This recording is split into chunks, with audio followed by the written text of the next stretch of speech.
Welcome to the Cloud Security Podcast by Google. Thanks for joining us today. Your hosts here are myself, Timothy Peacock, but not the only Tim on this episode, the product manager for threat detection here at Google Cloud, and Anton Chuvakin, a reformed analyst and esteemed member of our cloud security team here at Google. You can find and subscribe to this podcast wherever you get your podcasts, as well as at our website, cloud.withgoogle.com/cloudsecurity/podcast. If you like our content and want it delivered to you piping hot every Monday afternoon Pacific time, please do hit that subscribe button. You can follow the show and argue with your hosts on Twitter as well, twitter.com/cloudsecpodcast.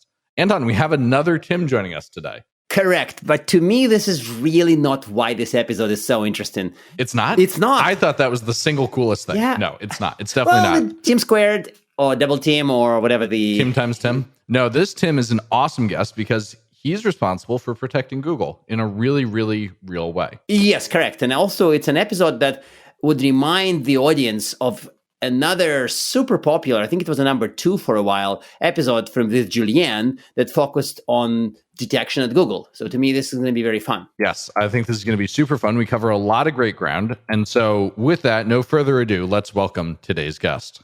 This is our first episode with 2 Tims. Today we are joined by Tim Nguyen, a director of detection and response here at Google. I know we don't like to say SOC, but why don't we talk about the role of automation in, say, detection and response? We won't say SOC, just detection and response. Yeah, thanks. Thanks for that, Tim. My team would have had a stern word with me if I called them a SOC, so thank you for that kind intro. SOCless. Kind, but SOCless. No, I've worked with them for years now. I know not to call them a SOC. Yeah, so I think listeners of your previous episodes have heard of the team name. We call ourselves the SST, Security Surveillance Team. We are responsible for the detection of all malicious activity at Alphabet. So our scope is huge. And so, kind of directly to your question of what role does automation play in detection and response? A huge role, right? I mean, our scope is all of Alphabet. A couple of characteristics of that scope: we're the largest Linux fleet in the world. We have really every flavor of operating system out here: Linux, Windows, Mac, software as a service, infrastructure as a service, etc. And then we have about 150,000 employees at last count. So, the only way that we could ever hope to defend against malicious activity at this scale is through automation. And automation has enabled us to have a number of key game changers. So first and foremost, it's less gathering, more direct analysis. So we don't have to go and manually retrieve machine information. We don't have to go and manually retrieve user information. We don't have to manually go and retrieve process executions, those types of things. So all of that information enrichment is automatically gathered by machines and presented to a human being alongside, some hints as to where to go, right? Sorry for interrupting very briefly, but these are the tasks that everybody knows that nobody has time for them. And you very calmly and clearly explain that we don't do them because automation does them. Elsewhere, in many places, it's manual. So this is a bit of a paradox, right? Everybody agrees nobody has time for it, but very few automate them. This is kind of a point, right? Right. One of the points. Yeah, absolutely. And we, made a very conscious decision early on. We called it, less gathering, more analysis, or something pithy like that. I forget. Somebody smarter than me coined a better phrase. But the whole point was to minimize the amount of time, repetitive time, getting the same information over and over again. And getting to the point where you can make those security decisions, because ultimately that's why we're here. We're here to determine if something is bad or not. And as much information as we can bring to bear for a human being to eventually make that decision, the better we can be at our job, the better we can be at protecting this massive scale that we're up against. So it's really about focusing on enabling the people to do the thing that people are uniquely good at. People are, in my experience, actually pretty bad at searching for info and remembering info and writing down info, but we're pretty good compared to the alternatives at making decisions. I think people are uniquely good at nuance, at using judgment, at navigating ambiguous or incomplete pieces of information, right? But where we can augment that to the point where we can have that final layer of judgment, we have to be able to augment most ideally all of that context, all of that enrichment. Otherwise, we're going to be spending 95% of our time trying to build that context versus making that decision. And I know, as I said, against this scope that we have, that would have made our mission impossible. It's just literally impossible to do our mission without automation. That actually does make sense to me, but it's interesting how when you present the kind of manual way of doing things, or you mention the concept of toil, I've mentioned it, I've described toil to somebody from a more normal SOC, and right before I said that toil is seen as bad by SREs, the person said, but wait, that's all I do. At which point, as they say, and then he got enlightened, because ultimately, every piece of work that doesn't make the system better over time, that scales linearly with workload, like every property of toil from an SRE book looked like a normal day in many SOCs, which to me is a little scary. But so in this case, how do we squeeze the toil out of our DNR practice? Okay, of course, you'd say with automation, but like more specifically. Yeah, absolutely. And it's funny that you mentioned SRE because I come from SRE. I've been at Google almost 18 years. No kidding. Prior to helping start the detection team, which I've been a part of for about 12 years now, 13 years now, I spent a number of years in SRE. The manager that I reported to first in this team also came from SRE. So we brought over a lot of those concepts. Toil has a pretty particular meaning within the SRE world, right? It's a task that's manual, repetitive, automatable, tactical, that has little to no enduring value, right? And it's that last part that you really want to squeeze out, is that little to enduring value. It's not to say that all manual tasks are toil. Manual tasks lead up to something automatable or in the vein of discovery or in the vein of cleanup, that kind of thing. Yeah, I mean, that has to be done. Right. But when you find yourself repetitively doing something over and over again, that should tickle something in the back of your mind that says, hey, we should be able to automate this. Right. And that's the process that our team goes through kind of with every single new detection, with every single new kind of source of work. I like to kind of joke that the half-life for our team wanting to automate something is 30 minutes. Right. Because when for example, a common request for us would be, hey, here's an IOC. Does this thing exist anywhere at Google? Right. So the question we're always answering is, are we... By the way, a useful reminder to the audience, anywhere here means really anywhere, not like a decent attempt at 30% of anywhere, everywhere we know. And like, in this case, as far as I remember you telling me this, which blew my mind, was like everywhere really means everywhere. Everywhere. It can't be like 97% of everywhere. It's everywhere, which is really tricky. Every corporate workstation with all the flavors of operating systems, every production server, every cloud VM, every cloud compute that underlies a cloud product, right? Everywhere means everywhere. So again, against that scale, when you have various types of IOCs, IPs, domains, etc., right, hashes, etc., there's no such thing as manual. And and when you do it one time, you're like, oh my God, this is the very definition of toil. I am going to build a framework to be able to automate this. I'm going to build, I'm going to reuse common frameworks within Google to be able to feed in inputs and to query, at scale, large amounts of systems. I know we've talked about this in previous podcasts, using BigQuery, using other systems that we have like Dremel, that kind of thing. We're able to reuse lots and lots of enterprise tooling that SRE have built to process big data for us to answer security-based questions. When I first sat down with the SST team early in my time at Google, I realized that it was a mountain of Sawmill and Dremel. And everything was on top of that. I was like, oh my God. At the end of the day, it's so horrifyingly complex and yet so simple. One of the things that's so interesting here is you're describing a role that sounds like a combination of analyst and engineer, just like SRE. And I can see how that engineering skill leads into increasing automation, reducing toil. How is it to get that into practice? Surely it's hard to hire security engineers that pass the SWE hiring bar here. Right, absolutely. And so kind of just to start off with a concrete statement, I know this is going to be a little bit controversial. I've heard other viewpoints stated on this very show. All of our security engineers need to know how to code, period. We have a coding portion of an interview. It's language agnostic, could be Python, could be Golang, etc. But they need to understand how to read and write code.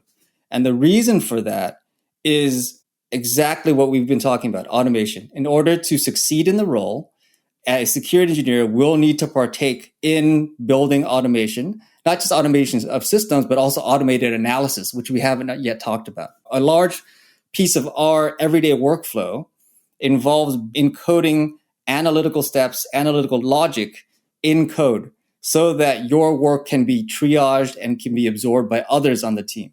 So the coding skill is an everyday, part of what will make you a successful engineer on this team. So, it's hard. But I mean, the role itself is really an encapsulation of probably 2 or 3 or 4 different roles if you look at another company. So, in one person, what you're talking about is one security engineer doing threat modeling, logs acquisition, data modeling, signals development, analysis automation, and then also the analysis triage across different up to IR, up to IR, up to right? IR Correct. as well. Up to IR. Yeah, and some parts logs analysis, IOC checks, signal development for active investigations as well. So I think it's a lot of fun, to be honest, to do all those things. How do they possibly have time to do any of that if they're doing all those things? Right. So again, we either consciously or unconsciously base a lot of our operating principles on the SRE model. So SRE caps, has published a 50-50 model for operations and engineering. We have something very, very similar. We have a 40-60, 40% engineering, 40-40-20. For 40% operations, 40% engineering, and then 20% overhead / kind of 20% project time. Got it. That makes a lot of sense. So that last 20%, that's like dealing with me when I'm trying to get Cloud TF to do something with me. It's strategic leadership. I'll put quotes there. Yeah, how about that? Got it. So can we talk about automated analysis? Because that sounds really interesting. Yeah, automated analysis is really trying to encode the human brain and how a human would walk through a certain event. So I'll take a very well-known kind of analysis approach. Just say you have a malware event, right? So malware alert pops up, Gen 32 malware, right? Whatever the code is. We've seen this a million times. I know Anton has probably seen this a million times. Now, what do you do when you get one of those alerts, be it from SEEP, what have you, right? CrowdStrike, what have you. Well, first thing you do is you would pull down the process list. You would pull down VT, and then you would maybe pull down the VT or look this up in VT. You would then look at the version of the machine. Is it Windows 11? Is it Windows 10? That kind of thing. You would maybe look at the user function. Are they a finance user? Are they, do they have admin rights on the machine? That kind of thing. So when we talk about automation analysis or investigative analysis, that's what we're talking about, is automating all those steps. And then also on top of that, assigning a risk score or a risk indicator to the results of that. So there's a logic engine built in there as well too, right? So for example, if you have malgen, whatever, but it didn't execute, user wasn't admin on the machine, right? Our software control blocked it, and it's just quarantined somewhere. Well, actually, nothing happened. User may have been duped to accessing a site or clicking on a binary, but hey, all of our defenses worked. We're good to go. And if we're given all that, we can, a human being can triage that in about 30 seconds, declare an all clear, and then off we go. However, if any of those conditions were to be flipped, then you follow a different path, right? You would dig deeper. Maybe you would pull the binary.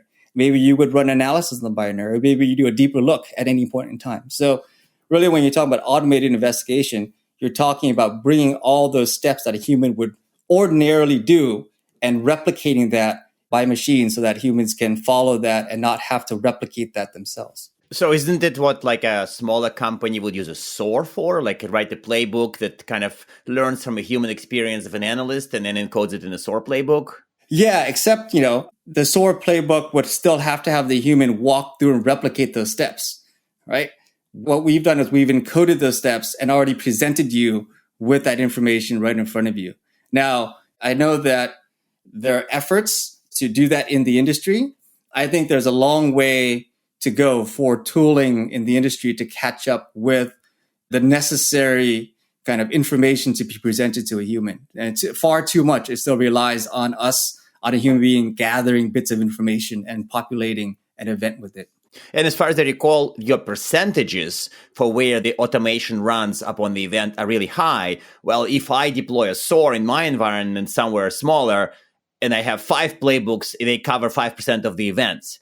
And your playbook equivalents cover, as far as I remember, high 90s. That's correct. The high 90s, it varies, but 95, 97% of our events are fed through automation, are generated through automated hunts. We call them hunts. And then the remaining ones, we do still manually hunt. We still do go in and manually gather logs, eyeball them. We have, our security engineers have their own hunches, have their own kind of mental models that they bring into pools of data. And many of them have their own cadence of pulling their own log sources and going through things manually. So there's always going to be room. Like I mentioned before, we talk about toil and whatnot, but there's always going to be room for that manual human expertise.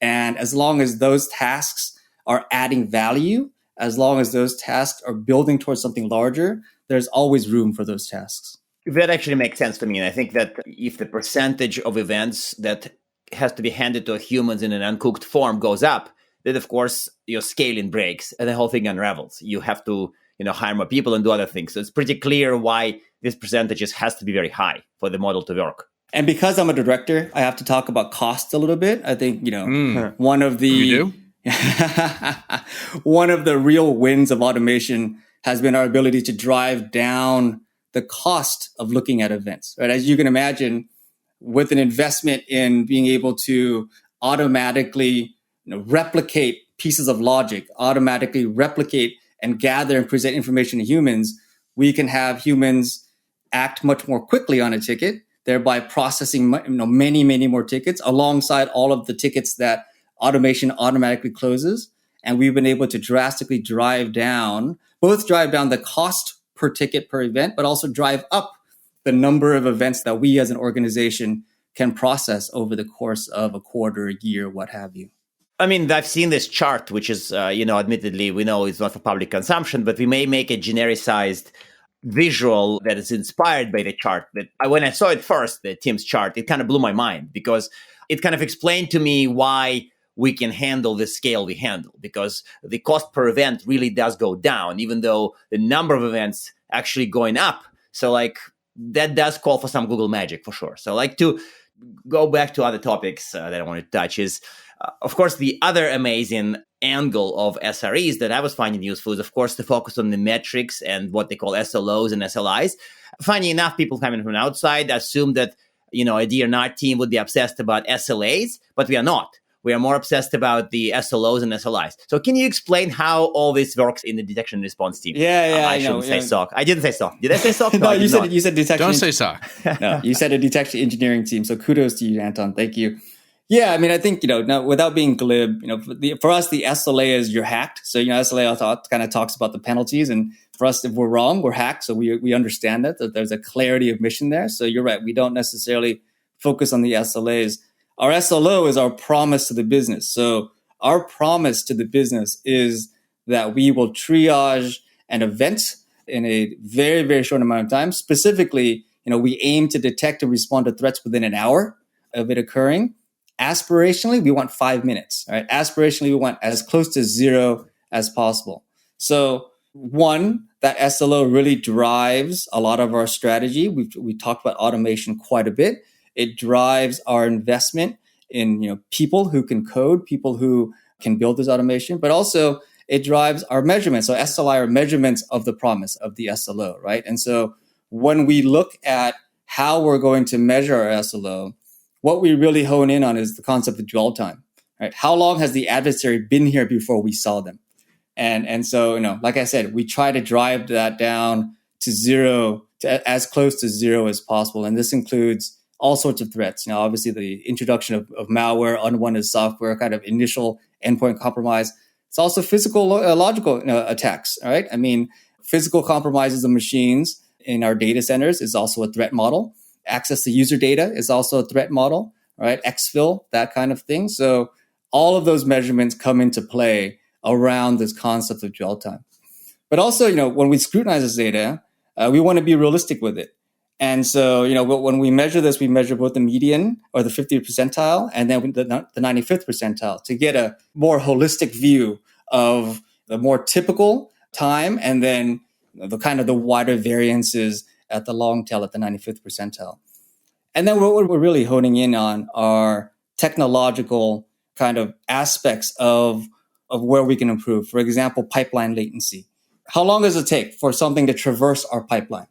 Are we single home somewhere? Is a data center draining or going down, causing a massive delay? And is that okay? Like, no, that's not okay. Spoiler, it's not okay. So we have to make technological strategic decisions in order to drive these things down, multi-homing, making sure that we have enough compute resources, that kind of thing.